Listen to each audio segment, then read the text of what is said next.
ఎలక్షన్స్లో ఓటర్లను అట్రాక్ట్ చేస్తానికి రాజకీయ పార్టీలు మార్కెటింగ్ డిసిప్లిన్ను బాగా ఉపయోగించుకుంటున్నాయి.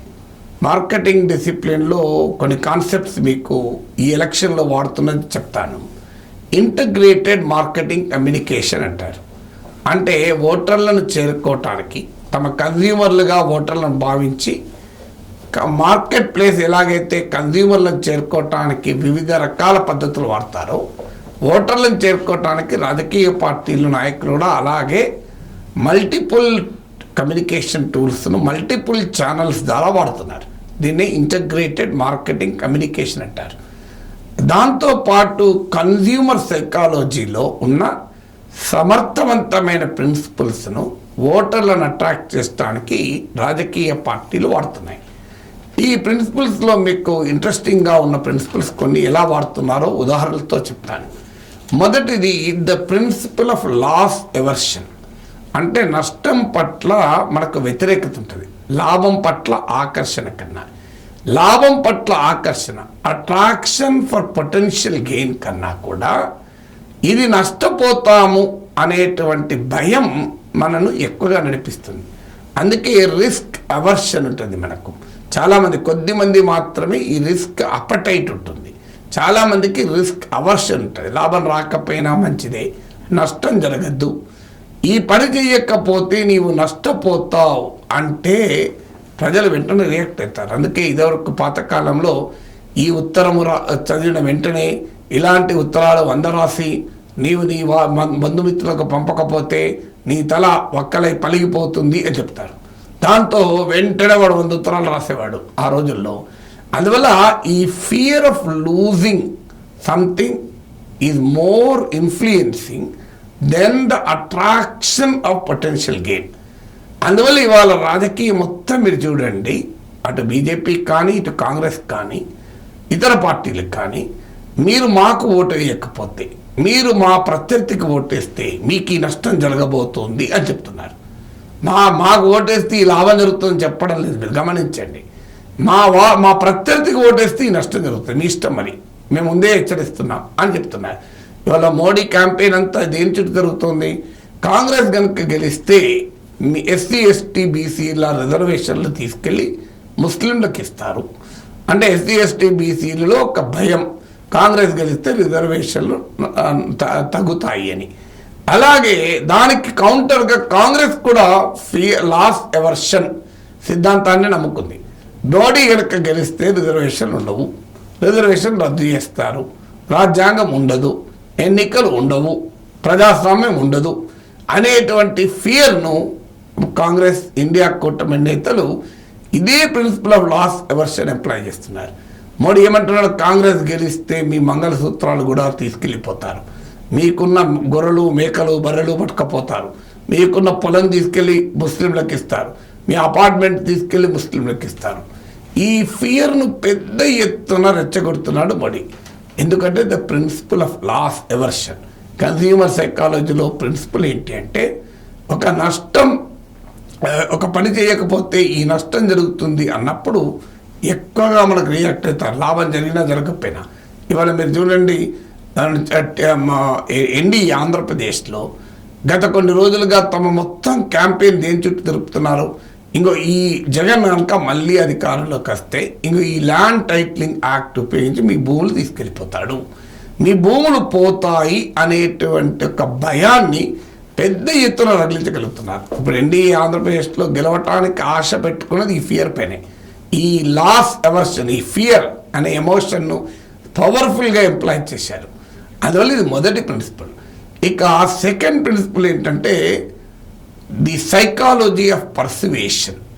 సైకాలజీ ఆఫ్ పర్సువేషన్ అనేది అంటే ఇతరులు చాలామంది ట్రెండ్ ఏంటంటే క్రౌడ్ విజ్డమ్. ఎక్కువ మంది ఈ పని చేస్తున్నారంటే బహుశా అది కరెక్ట్ అయి ఉంటుంది. ఎక్కువ మంది ఎందుకు పనిచేస్తారు? అంతమంది ఒక పని చేస్తున్నారంటే అది డెఫినెట్గా మంచిది అయి ఉంటుంది అని. దీన్ని క్రౌడ్ విజ్డమ్ అంటారు, సైకాలజీ ఆఫ్ పర్సువేషన్ అంటారు. సో రాబర్ట్ సియాల్డినీ అనే అతను ఇన్ఫ్లుయెన్స్ అనే ఒక బుక్ రాస్తారు కన్స్యూమర్ సైకాలజీ పైన. ఈ పుస్తకం ఏం చెప్తారంటే, ఇతరులు చేస్తున్న దాన్ని తాము చేయాలి అనేటువంటి ధోరణి చాలా మందిలో ఉంటుంది. సో దీన్నే సైకాలజీ ఆఫ్ పర్సువేషన్ అంటారు. సో అందువల్ల ఇప్పుడు ఏం చేస్తున్నారు, ఇప్పుడు మోడీ ఏం పిలిపించాడు, 400 సీట్లు బీజేపీకి రాబోతున్నాయి. జగన్మోహన్ రెడ్డి ఏమన్నాడు, వై నాట్ 175 అన్నాడు. ఇది ఎందుకంటారు అంటే కన్జ్యూమర్ సైకాలజీలో ఉన్న ఈ ప్రిన్సిపల్, సైకాలజీ ఆఫ్ పర్సువేషన్. అందరూ చేసే పని మనము చేయాలి, అందరూ కరెక్టే, అంతమంది చేస్తారంటే కరెక్టే కదా. 400 సీట్లు బీజేపీకి ఇవ్వడానికి ప్రజలంతా రెడీ అయితే నేను లూజ్ అవుట్ అవుతా కదా, నేను ఎందుకు డిఫరెంట్గా ఉండాలి, బ్యాండ్ వ్యాగన్ ఎఫెక్ట్ అంటారు. సో అందులో నేను కూడా కలవాలి. స్వింగ్ ఓటరు ఆ రకమైన ఇన్ఫ్లుయెన్స్ అయ్యేటువంటి అవకాశం ఉంటుంది. ఇక మూడవది హాలో అండ్ ఆన్స్ ఎఫెక్ట్ అంటారు. ఈ హాలో అండ్ ఆన్స్ ఎఫెక్ట్ ఏంటంటే చాలామంది తాము ఇష్టపడేవారు ఏది కొంటే అది కొనాలని, తాము ఇష్టపడేవారు ఎండార్స్ చేసేది, తాము ఇష్టపడేవారు రికమెండ్ చేసేది తాము ప్రిఫర్ చేస్తుంటారు. అందుకే మీకు ప్రొడక్ట్స్ ఇప్పుడు ఫిలిం స్టార్స్తోని, మహేష్ బాబుతోని సో అడ్వర్టైజ్మెంట్ ఇప్పిస్తారు, చిరంజీవితో అడ్వర్టైజ్మెంట్ ఇప్పిస్తారు, స్పోర్ట్స్ స్టార్తో అడ్వర్టైజ్మెంట్ ఇప్పిస్తారు. కారణం ఏంటంటే ఈ హాలో అండ్ ఆన్స్ ఎఫెక్ట్. అంటే తాము నచ్చిన వ్యక్తి ఎండార్స్ చేస్తున్నాడు కనుక అది తమకు కూడా నచ్చుతుంది అని. సో తాము ఈ ఎఫెక్ట్ను అందుకే మీరు గమనించండి, ఫిలిం స్టార్స్, క్రీడాకారులు, స్పిరిచువల్ గురువులు, సోషల్ మీడియా ఇన్ఫ్లుయెన్సర్లు, వీళ్ళందరి చుట్టూ రాజకీయ పార్టీలు తిరుగుతున్నాయి. ఎందుకు తిరుగుతున్నాయంటే ప్రజలు తాము ఇష్టపడేటువంటి వారిని, ప్రజలు తాము ఇష్టపడే వారు ఎవరిని రికమెండ్ చేస్తున్నారు అన్న దానితో ఇన్ఫ్లుయెన్స్ అవుతారు. సో అందుకే ఇంత పెద్ద ఎత్తున ఇన్ఫ్లుయెన్సర్ మార్కెటింగ్, ఇన్ఫ్లుయెన్సర్లు ఉపయోగించి ప్రజల దగ్గరికి చేరటానికి రాజకీయ పార్టీలు, రాజకీయ నాయకులు ప్రయత్నాలు చేస్తున్నాయి. నాలుగవది బ్రాండ్ ఈక్విటీ. సో మనము ఒక వస్తువు కొనాలి అంటే బ్రాండెడ్ ప్రొడక్ట్స్ పైన ఎక్కువ ఆసక్తి చూపుతాం. అవి ఖరీదు ఎక్కువైనా కూడా ఆ బ్రాండెడ్ ప్రొడక్ట్స్ వెళ్తాం. మీరు ఎందుకంటే ఆ బ్రాండ్ పైన ఉండేటువంటి నమ్మకం, కాన్ఫిడెన్స్, ఆ బ్రాండ్ క్వాలిటీ ఉంటుందని నమ్మకం. అందువల్ల ఇవాళ రాజకీయ నాయకుల చుట్టూ కూడా బ్రాండ్ బిల్డింగ్ జరుగుతుంది.